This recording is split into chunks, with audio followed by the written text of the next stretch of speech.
Sree Ramadasa mission പ്രസ്ഥാനങ്ങളുടെ പുതിയ അധ്യക്ഷനായി പൂജനീയ സ്ത്രീശക്തി ശാന്താനന്ദ മഹർഷി ചുമതലയേറ്റു.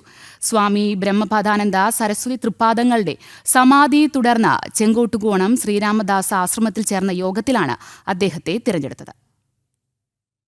പൂജനീയ ബ്രഹ്മപാദാനന്ദ സരസ്വതി തൃപ്പാദങ്ങളുടെ സമാധിയെ തുടർന്ന് തിരുവനന്തപുരം ചേങ്കോട്ടുകോണം ഇന്നലെ നടന്ന യോഗത്തിലാണ് തീരുമാനം. യോഗത്തിന് ശേഷം പരമഗുരു ബ്രഹ്മശ്രീ നീലകണ്ഠ ഗുരുപാദരുടെയും ജഗദ്ഗുരു സത്യാനന്ദ സരസ്വതി സ്വാമികളുടെയും സമാധിയിൽ പുഷ്പാർച്ചന നടത്തിയ ശേഷം പൂജനീയ ശ്രീശക്തി ശാന്താനന്ദ മഹർഷി പുതിയ അധ്യക്ഷനായി ചുമതലയേറ്റെടുത്തു. 1992 മുതൽ ശ്രീരാമദാസ മിഷന്റെ ജനറൽ സെക്രട്ടറി, 1995 മുതൽ പുണ്യഭൂമിയുടെ സംസ്ഥാന ഓർഗനൈസറായി കേരളത്തിലുടനീളം പ്രവർത്തനങ്ങൾക്ക് നേതൃത്വം നൽകി. 2001-2002 കാലഘട്ടത്തിൽ പുണ്യഭൂമി അന്തർദേശീയ സനാതന ദിനപത്രത്തിന്റെ Thrissur edition chief of operation എന്ന നിലയിൽ പ്രവർത്തിച്ചു. 2002 കർണാടകയിൽ ശ്രീരാമദാസ മിഷൻ പ്രവർത്തനങ്ങൾക്ക് മൈസൂരിൽ പ്രവർത്തനം ആരംഭിച്ചു. 2003 ആധ്യാത്മിക സാധനയിൽ പൂർണ്ണസമയം വിനിയോഗിച്ചുകൊണ്ട് ഭാരതമെമ്പാടും പര്യടനം നടത്തി.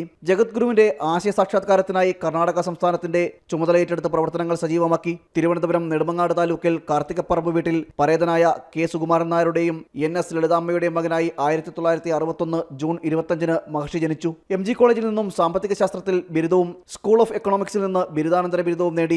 1973 8ാം ക്ലാസ് വിദ്യാർത്ഥിയായിരിക്കുമ്പോഴാണ് ജഗദ്ഗുരു സ്വാമി സത്യാനന്ദ സരസ്വതി തൃപ്പാദങ്ങളുമായി ആദ്യമായി കാണുന്നത്.